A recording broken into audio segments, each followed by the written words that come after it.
Boa noite, então, meus irmãos. Eu peço desculpas aqui ao pessoal, que eu sou baixinho. Então, se eu fosse alto igual o Fernando, assim, todo mundo me via, né? Mas, então, hoje é um dia especial, não é verdade? Hoje é dia 11/12/13, né? Imagina de manhã, 9h10 da manhã. Era 9/10/11/12/13, né?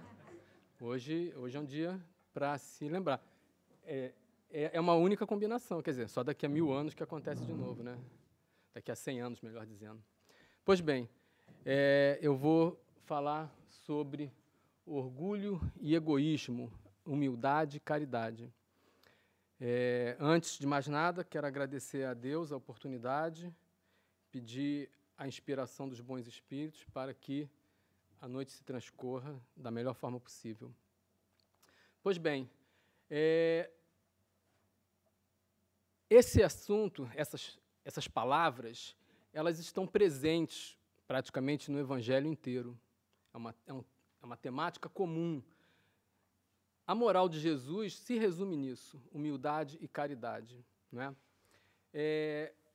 O orgulho e o egoísmo, eles são condenáveis, todos nós sabemos, todos comentam que não devemos ser orgulhosos, que não devemos ser egoístas, e é por essa razão que nós precisamos nos libertar disso, né?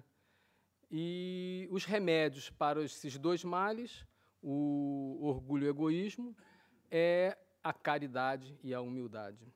O próprio Evangelho segundo o Espiritismo fala isso. O orgulho é a superestimação dos valores da pessoa, de forma que a pessoa orgulhosa se acha melhor que as outras pessoas. Essa é a característica do orgulhoso. Mas, uma vez que nós não somos perfeitos, todos nós experimentamos esse sentimento em alguma intensidade. Então, entre nós, há os mais e há os menos orgulhosos. Mas nós não podemos dizer que não há orgulhosos entre nós, né? Porque nós estamos em estado de evolução. Nós estamos aqui resgatando os nossos débitos, nós estamos purificando nossa alma. Então, nós sempre temos, num momentozinho, pode não ser durante a vida inteira, mas um momentozinho assim acontece, né? Mesmo que não seja para nós próprios. Muitas vezes nós dizemos assim, eu tenho orgulho de fulano, né?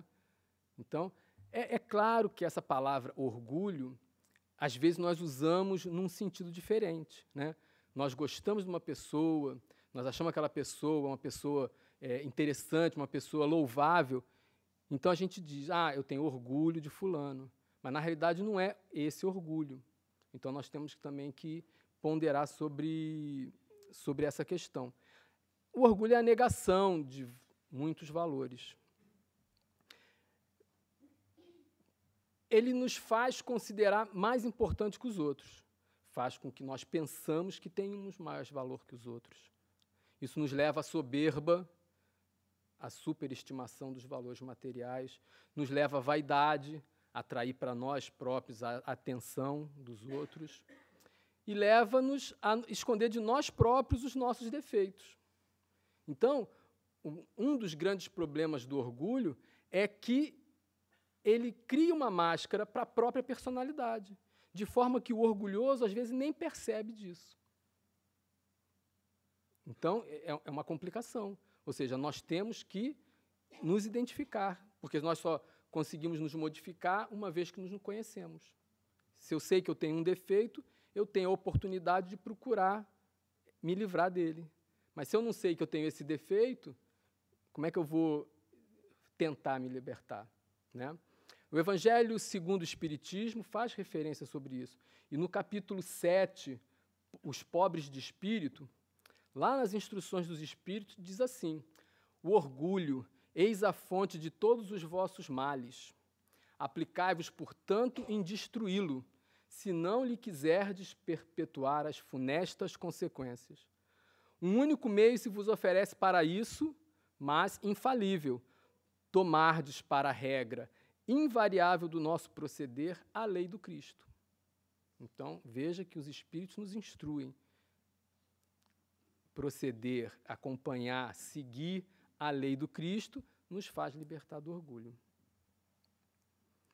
A humildade é a oposição do orgulho, ou seja, nós não somos orgulhosos, nós não queremos ser orgulhosos, nós buscamos ser humildes. Se nós nos libertarmos do orgulho, nós vamos alcançar a humildade. É a virtude que dá o sentimento da nossa verdadeira fraqueza. Tem um livro, Mereça Ser Feliz, que tem uma palestra de uma atendente de um hospital da espiritualidade que ela diz que Jesus era humilde porque ele conhecia exatamente o que ele era, o que ele representava. Em uma passagem do Evangelho, que dizem que Jesus é bom, e o Jesus diz, bom é o Pai que está no céu, mas pode me chamar de mestre se quiser, porque isso eu sou. Então, ele tinha um conhecimento exato do que ele era. Isso é a humildade. Jesus disse que o reino dos céus é dos simples, porque a ninguém é concedida a entrada no reino dos céus, sem a simplicidade do coração e sem a humildade de espírito. Então, Jesus ele põe a humildade acima de todas as virtudes, das que mais nos aproximam de Deus. E, em contraposição, o orgulho entre os vícios que mais nos afastam de Deus. A razão é natural, né? A humildade é um ato de submissão a Deus. O pobre de espírito, ele é rico em qualidades morais. E ainda os espíritos prosseguem. O orgulho é o terrível adversário da humildade. Ele já nos orienta.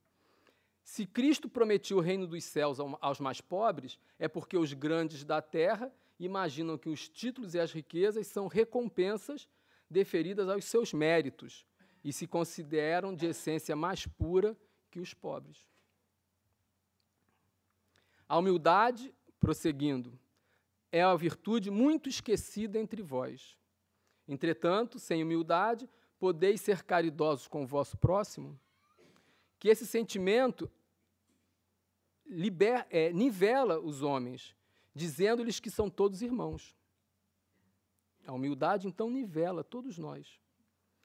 Que nos devemos auxiliar mutuamente a todos e nos induz ao bem. Sem a humildade, apenas vos adornais de virtudes que não possuís, como se trouxesseis um vestuário para ocultar as deformidades do vosso corpo. Isso está lá no capítulo 7, Pobres de Espírito. E eles continuam, lembrai-vos daquele que nos salvou, lembrai-vos da sua humildade, que tão grande o fez, colocando acima de todos os profetas. E o egoísmo? O egoísmo é caracterizado quando nós colocamos em primeiro lugar os nossos próprios interesses, as nossas próprias opiniões, os desejos, as nossas necessidades. Nós olhamos primeiro para nós, se não unicamente para nós. Então, colocamos todas as coisas que dizem respeito ao eu, à frente do resto. Se nós observarmos o resultado de todos os males, de todos os vícios, até mesmo aqueles defeitos mais simplesinhos, nós vamos ver que todos têm origem no orgulho e no egoísmo. Todos. Se nós analisarmos profundamente, nós vamos ver. Então, ou seja, o que caracteriza a nós, seres encarnados, habitantes desse planeta, basicamente é o orgulho e o egoísmo. Só vai acabar quando a humanidade se submeter à lei de amor e caridade, na sua plenitude. Então, nós poderíamos dizer, não existe mais orgulho e egoísmo no planeta, quando todos nós estivermos praticando a lei de amor e de caridade.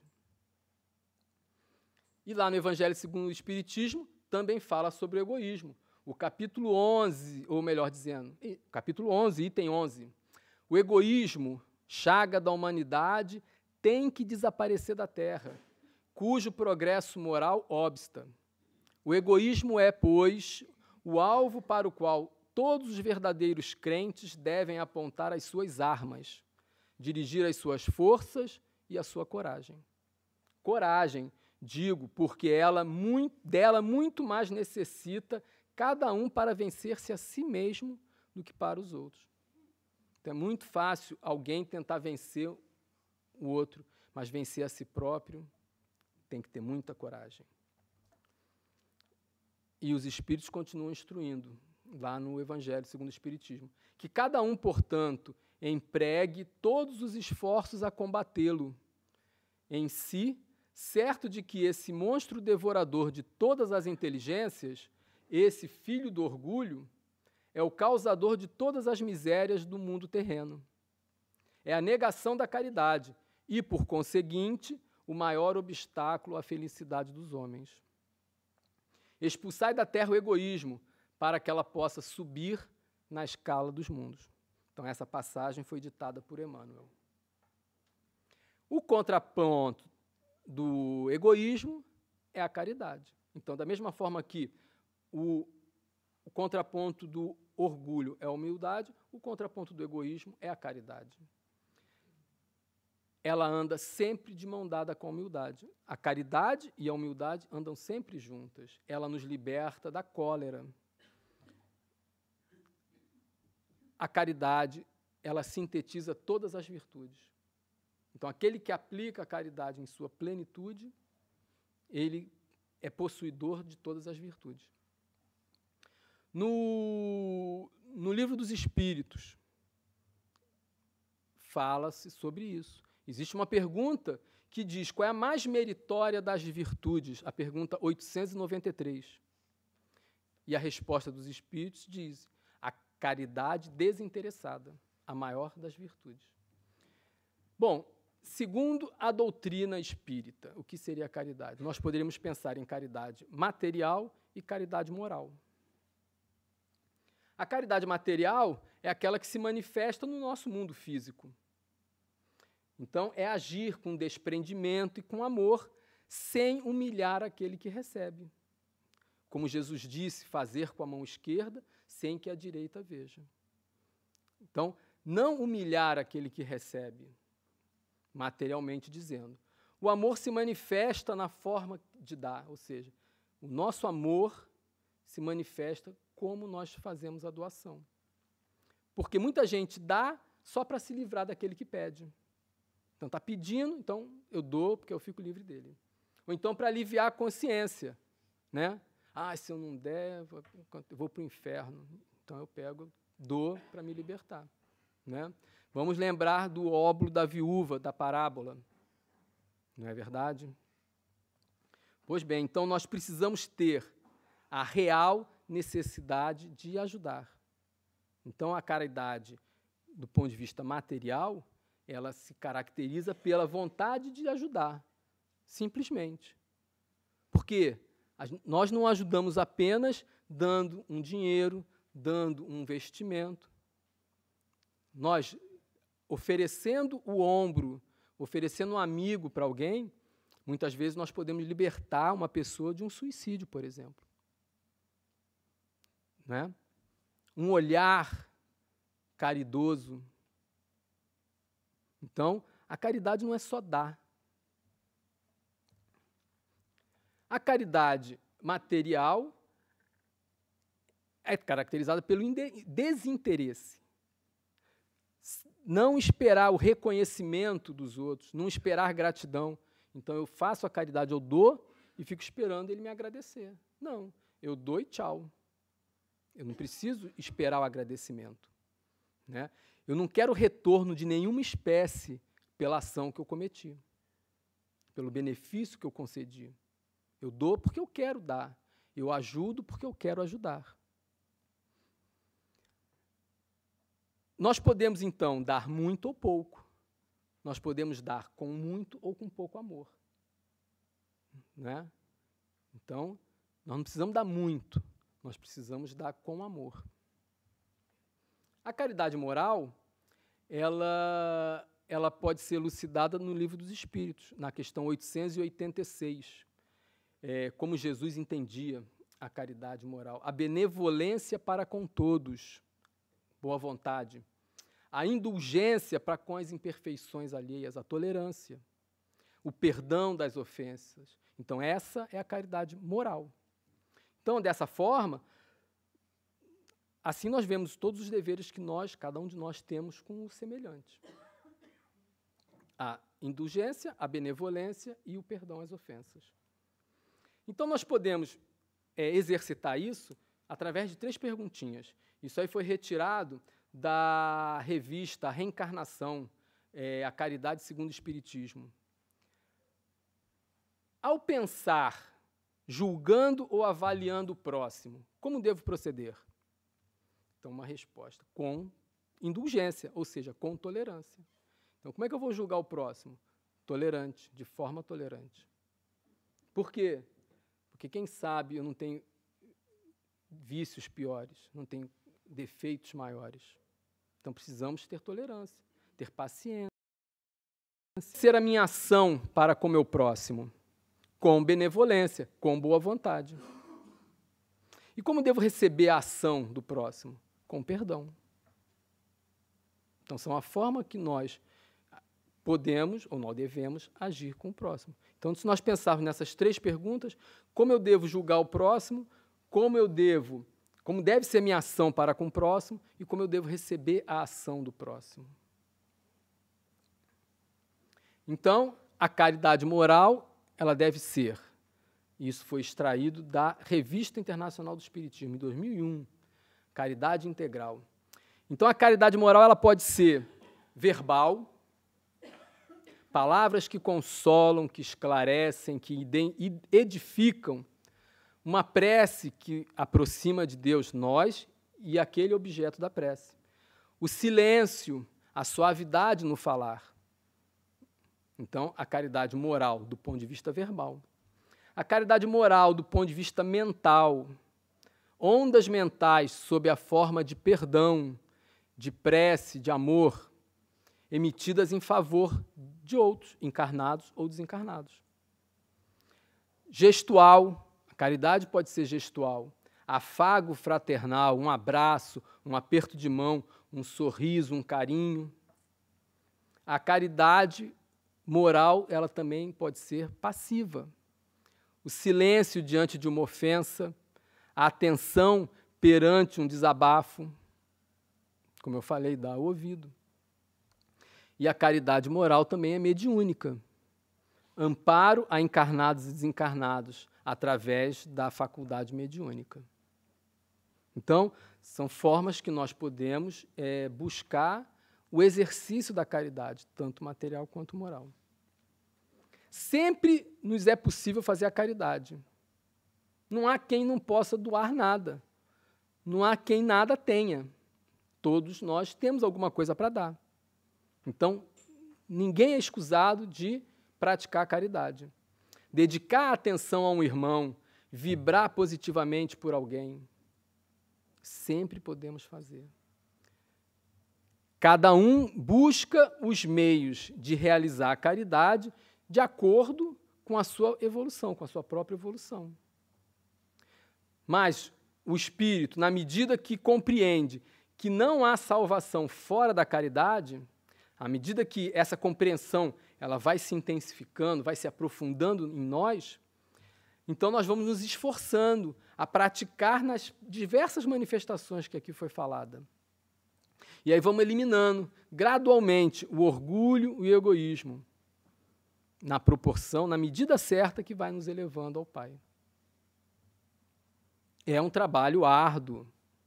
Ninguém diz para nós que é fácil, que é simples.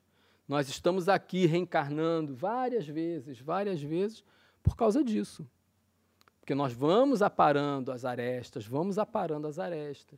Então, hoje, eu sou um pouquinho tolerante. Aí, amanhã, na próxima encarnação, eu já vou ser mais caridoso de outra forma, e vai assim. O que nós precisamos é sempre ter a consciência de buscar. Então, nós temos que sempre pedir a Deus para que nos deixe alerta, porque as tribulações do dia a dia, elas nos fazem esquecer de várias coisas. Às vezes nos fazem esquecer das nossas obrigações terrenas. Dessas, então, Principalmente nós, que ainda não estamos habituados a isso. Então, nós temos que pedir a Deus, sempre, nos manter alerta, sempre que haja a possibilidade de eu praticar a caridade, que isso venha na minha mente, que eu seja despertado, que o nosso anjo da guarda possa nos lembrar sempre que possível, sempre que surgir uma oportunidade. Porque nós não somos responsáveis somente pelo mal que praticamos, nós somos responsáveis também pelo bem que deixamos de praticar.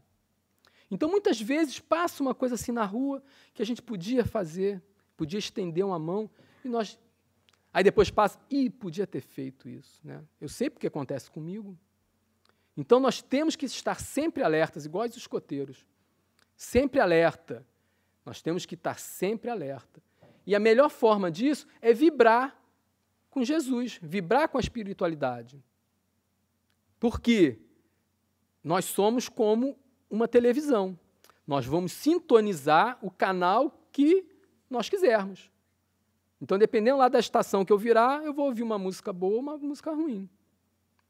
Então, nós temos o quê? Se nós deixarmos nossa mente solta, o que vai acontecer? Nós vamos dar abertura para os irmãos que querem nos ver ainda permanecer no atraso.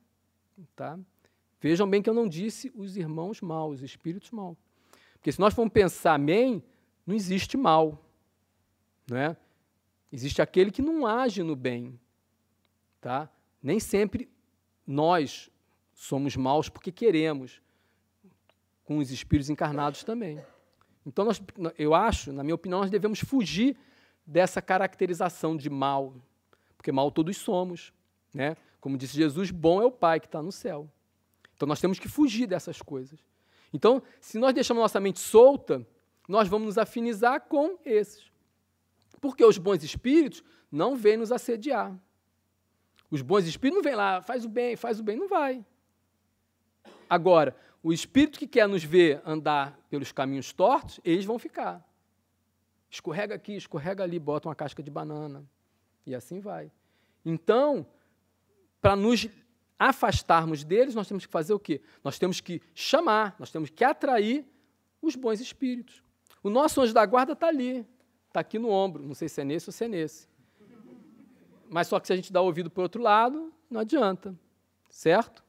Então é isso que nós temos que ter em mente. Então nós temos que sempre, ao levantar, ao entrar no autocarro, a entrar no trabalho, ao deitar, lembrar de fazer oração, pedir a Deus.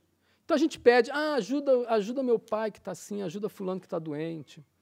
Mas nós temos que pedir também, nos dê a visão da possibilidade do exercício da caridade.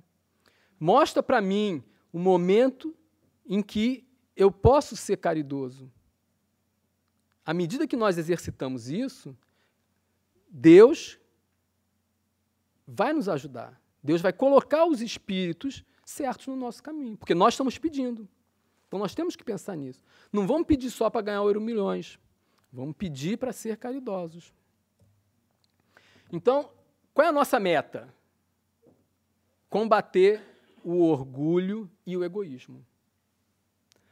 Em nós próprios, nos nossos filhos, educando, nos desapegando dos bens materiais. Né? Nós não podemos nos apegar. Por quê? Caixão não tem gaveta. Um dia, nós vamos embora, vamos largar tudo para trás. Não adianta. Nós temos relatos de diversas almas que desencarnam e ficam lá, sentados no caixão. Por quê? Porque é apegado ao próprio corpo, a beleza física que tinha. Eu pessoalmente já vi relatos desse tipo. Então, nós temos que pensar nisso.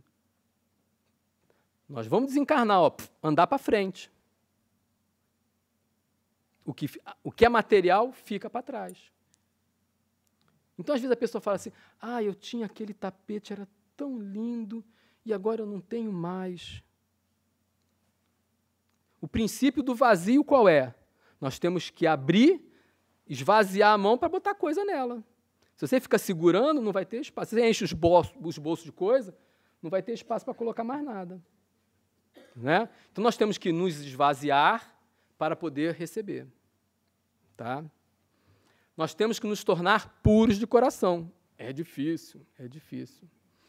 Através da humildade, exercitando a humildade, porque ela vai excluir de nós toda a ideia de egoísmo e de orgulho. Temos que vigiar nossos pensamentos e atos. Isso é complicado, mas temos que exercitar. A prece. Nós temos que vigiar. Eu estou pensando besteira, não posso, tem que direcionar, né? Temos que suportar o próximo, aquele chato que trabalha comigo ali naquela mesa, eu tenho que aturar ele, né? Porque se calhar ele também me atura, né? Então tem que ser tolerante. Paciência, cada um está na sua faixa de evolução. Não quero dizer com isso que eu seja melhor que ele, mas eu, pelo menos, estou percebendo que eu não posso ficar espetando também só porque ele me espeta. Isso não me faz melhor que ele. Isso aí seria vaidade. Eu não sou melhor, mas alguém tem que começar, alguém tem que parar, tem que botar o basta. Alguém tem que dar o primeiro passo. Então, por que não somos nós? Né? Nós temos que ter fé que isso tudo é possível. E batalhar. Batalhar, porque qualquer dia a morte chega e nós temos que ir. Né? E como dizem os espíritos, e não me lembro qual questão do livro dos espíritos, que a pior decepção que um ser humano pode ter ao desencarnar é a consciência do tempo perdido. Porque depois que a gente desencarna e vê assim, o que eu fiz? Nada. Eu fiz só isso aqui. E a oportunidade que a gente tinha para fazer coisas e não faz. Então, não vamos esperar chegar lá, naquele momento, e termos esse sofrimento. O mínimo que seja, vamos fazer agora. Tá? E lembrando que o que nós fazemos pelo próximo, nós fazemos para nós próprios. Porque é a nossa evolução. Todo mundo fala planeta de expiações e provas, todo mundo fala de planeta de expiações e provas, fala de regeneração, fala do... Eu não sei como é que chama, mas chamaram de sugador uma vez, eu ouvi falando. Quando eu era adolescente, fala chupão. Quando eu era adolescente, falavam sugador, chupão. Ou seja, vai passar um planeta por aqui e todas as almas que não forem, não coadunarem com a condição que o planeta vai assumir, vai embora. Isso é castigo de Deus. Não é. É a oportunidade que Deus nos dá de continuar evoluindo. Por quê? Se eu não quero ajudar, eu não vou atrapalhar. E aí ele me manda para um outro planeta em que eu vou ser mais evoluído que eles, pelo menos intelectualmente. E aí, então, eu vou indiretamente ajudá-los a evoluir, da mesma forma que os capelinos fizeram conosco há milhares de anos atrás. Não é? Então, ninguém quer ir embora, todo mundo quer ficar aqui. Mas não adianta, tem que botar a mão na massa, tem que pegar na pá e quebrar a pedra, porque senão nós não vamos. Então, nós temos que ter consciência disso. Tá? Então, eu espero que eu tenha relembrado algumas coisas que todos nós esquecemos, né? Pedir a Deus que sempre mantenha-se com seu amor, nos mantenha cientes da nossa responsabilidade espiritual com o planeta, com o próximo e conosco mesmos, porque nós somos os habitantes do planeta. Então, esse planeta é nosso. Nós vamos embora, mas voltamos depois que a evolução for completada. Tá? Então, vamos lá. Vai ser triste também nós olharmos para um irmão e ver ele indo embora. Aquele que a gente ama foi porque não pôde ficar. Né? Então, vamos também trabalhar pelos que estão próximos de nós. Tá? Existe aquela alma que está ali, que eu nem conheço, mas eu posso fazer um pouquinho por ela. Então, se eu tiver oportunidade, vamos fazer. Tá? Eu tenho, só para terminar, eu tenho uma visão muito interessante, que a evolução, eu já falei isso aqui algumas vezes, a evolução é uma corrida em que ninguém quer ganhar. Por quê? Porque nós não queremos ser o primeiro. Não adianta eu evoluir, eu atingir a perfeição, eu olho para trás, está todo mundo lá atrasado. E o meu sofrimento? Eu vou voltar para ajudá-los. Então, a evolução é uma corrida em que a gente está puxando alguém. Tem que ser isso. Se nós não estamos agindo assim, nós estamos fazendo alguma coisa errada, do meu ponto de vista. Então, que a Virgem Mãe possa nos abençoar, esteja sempre junto de nós, nos alertando, nos lembrando das nossas obrigações. Que assim seja.